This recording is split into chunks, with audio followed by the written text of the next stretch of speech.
Ketahanan pangan menjadi salah satu cara untuk menekan inflasi di Kabupaten Buleleng.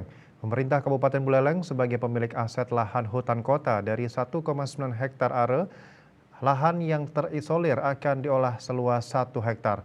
Lahan 1 hektar ini akan ditanami cabai rawit merah yang sering memicu inflasi dan akan digarap oleh kelompok petugas kebersihan DLH Kabupaten Buleleng.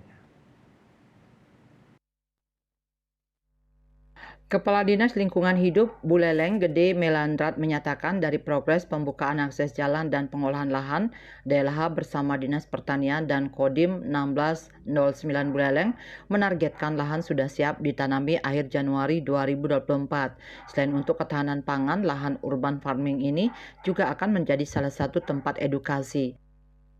Di bagian dari tempat edukasi oleh masyarakat, khususnya kelompok-kelompok baik itu Suba, kelompok tani, komunitas pencinta tanaman, ini juga akan bisa digunakan sebagai destinasi edukasi pertanian.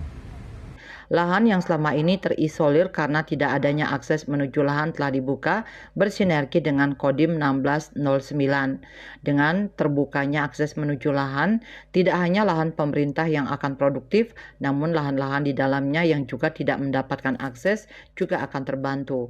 Kedepannya ini tentu menjadi pemikiran Pemka Buleleng untuk mengkaji pembangunan jembatan permanen lewat Dinas PUTR. Yasri Yuli, Bali TV.